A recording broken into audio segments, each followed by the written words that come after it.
আমরা আমাদের গত ভিডিওতে সুবিন্যাসের কিছু নিয়মাবলী ব্যাখ্যা করেছিলাম। এখন আমি স্বাগত জানাচ্ছি আপনাদের আমার রান্নাঘরে। আমি সেই সুবিন্যাসের নিয়মাবলীগুলোই কিভাবে আমার রান্নাঘরে অ্যাপ্লাই করেছি সেগুলোই ব্যাখ্যা করার চেষ্টা করব।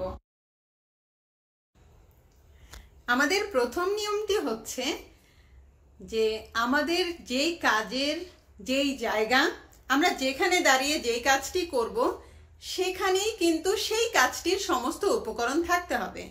আমি যদি এখানে ব্যাখ্যা করি, এখানে আমাদের মূলত 3 ধরনের কাজ হয়: রান্না, ধোয়া এবং রান্নার যে উপকরণগুলো সেগুলো প্রস্তুত করা।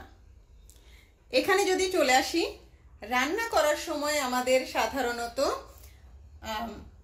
চামচ দরকার হয়, আমাদের এই যে কাপড় সেই কাপড় দরকার হয়, হলুদ মরিচ দরকার হয় এবং আমাদের কিছু ছাঁকনি বা অন্যান্য জিনিস দরকার।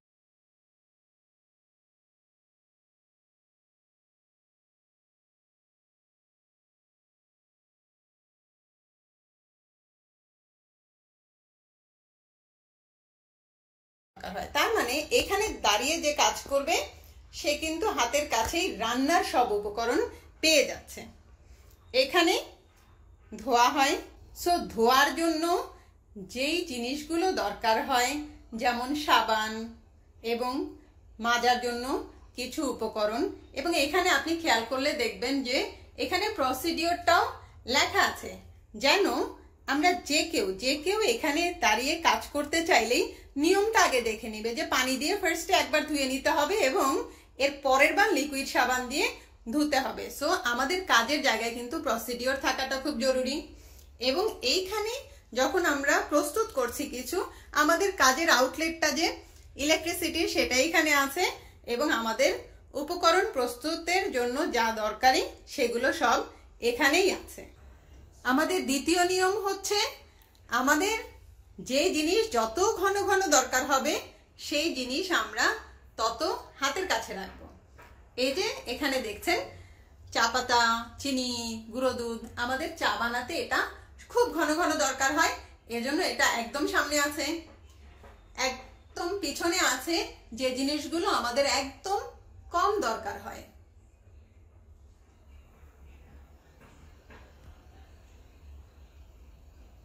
এখানেও সেই নিয়ম, এখানেও আপনারা দেখবেন সামনে পিছনে বিভিন্ন জায়গায় জিনিস আছে। আমাদের যেখানে যে জিনিস সবচেয়ে, এই যে আমাদের ডাল প্রতিদিন দরকার হচ্ছে, সামনে আছে। এই যে তেল প্রতিদিন দরকার হয়, সামনে আছে। এবং পিছনে আছে যে জিনিসগুলো আমাদের কম দরকার হয়, ঘি বা অন্যান্য ধরনের অলিভ অয়েল আমাদের খুব কম দরকার হয়, এই জন্য আমরা এটা পিছনে রেখেছি।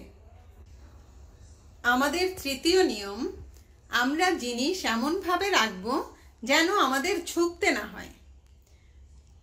এখানে যেই জিনিসগুলো দেখছেন হাতের একদম নাগালের মধ্যে, সেগুলো কিন্তু আমাদের একদম ঘন ঘন দরকার হয়, প্রতিদিন দরকার হয়।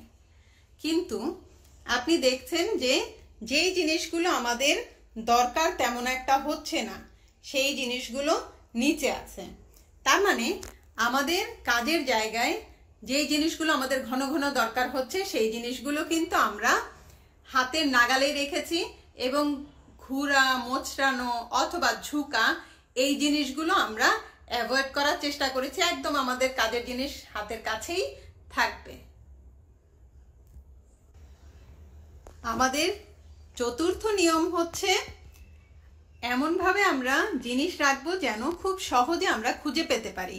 এই যে আপনারা দেখছেন প্রতিটি জিনিসে মার্কিং করা আছে কি জিনিস। এখানে cornflakes, pasta, baking powder, cocoa powder, লবণ, এখানে প্রতিটি জিনিসে মার্কিং আছে এবং এখানেও যেই জায়গায় সেই জিনিসটি প্লেস করা হয়েছে সেখানেও মার্কিং আছে। কেন বলুন তো?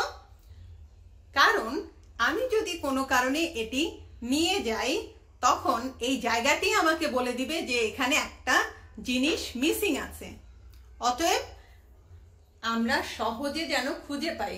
মাঝে মাঝে আমরা দেখা যায় যে এমন কিছু জিনিসের মধ্যে, এমন কোনো কৌটা বা এমন কোনো বক্সের মধ্যে আমরা জিনিস রাখছি যে আমরা কতটুকু আছে সেটাও বুঝতে পারি না, কি জিনিস আছে সেই বক্সে সেটাও খুঁজে পেতে পারি না। সো আমরা যদি ট্রান্সপারেন্ট বক্স ইউজ করি তখন আমরা কিন্তু দেখতে পারবো যে কতটুকু আমাদের জিনিস আছে, এবং আমরা সেফটির মার্কিংও এখানে রাখতে পারি। এই যে এখানে যেমন সেফটি স্টক মার্কিং, মানে এখানে আমি যখন চা পাতা এর নিচে চলে আসবে তখন কিন্তু আমার বুঝবো যে আমার চা পাতা অর্ডার করতে হবে। জায়গার সঠিক ব্যবহার অত্যন্ত গুরুত্বপূর্ণ। আমরা সবসময় খুব বেশি জায়গা কিন্তু আমাদের হাতের নাগালে পাই না। অতএব আমরা যেটা চেষ্টা করি সেটা হচ্ছে আমাদের যতটুকু জায়গা আছে সেটা আমরা যত বেশি ইউটিলাইজ করতে পারবো তত আমাদের জন্য সুবিধা। জায়গা খুব বড় হলে কিন্তু আপনার মোশন বাড়ে, আপনার হাঁটাহাঁটি বেশি করতে হয় এবং এফিসিয়েন্সিও কমে যায়।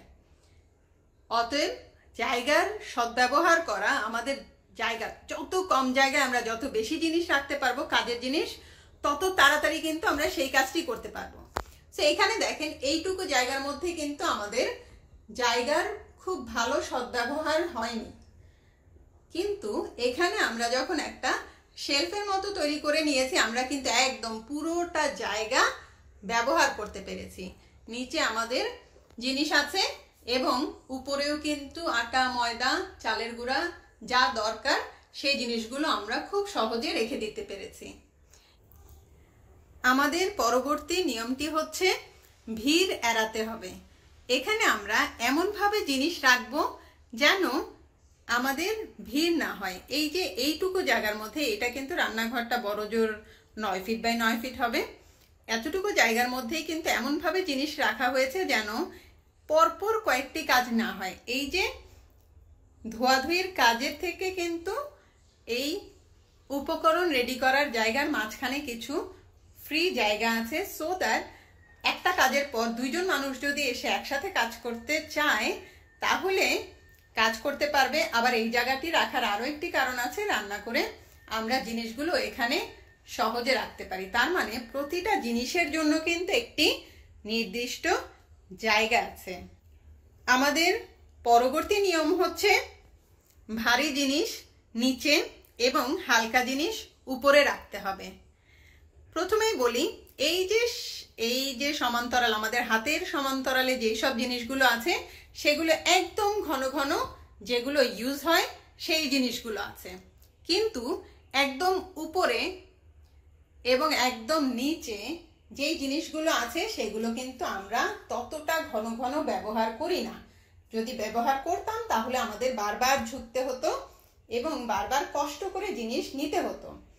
এই যে জিনিস রেখেছি আমি তার মধ্যেও ভারী জিনিস, যেমন আমাদের ডিনার সেট অনেক ভারী, চাল ভারী, আবার আরেকটি ডিনার সেট আছে এখানে সেটাও ভারী। অতএব ভারী জিনিসগুলো আছে নিচে এবং তার উপরে আছে আমাদের হালকা জিনিসগুলো। এবং এখানে লেখাও আছে, টিফিন বক্স এখানে আছে, আমাদের ডিনার সেট এখানে আছে, চাল এখানে আছে, এবং প্রতিটি জিনিস যদি আমরা সরাই তখন কিন্তু আমরা দেখব যে সেই জিনিসের স্টিকারও সেখানে আছে। পরবর্তী নিয়ম হচ্ছে সহজে রাখা যায় ও নেওয়া যায় এমন জায়গায় আমাদের জিনিস রাখতে হবে। আমার মনে হয় আমি অলরেডি এটা ব্যাখ্যা করেছি, যে জিনিসগুলো আমাদের খুব ঘন ঘন কাজে লাগে সেই জিনিসগুলো আমরা কিন্তু একদম হাতের নাগালে রেখেছি, খুব সহজে নেওয়া যায় এমন জায়গায়। এই যে এই জিনিসগুলো আমাদের কাজের জায়গায় দরকার হয়।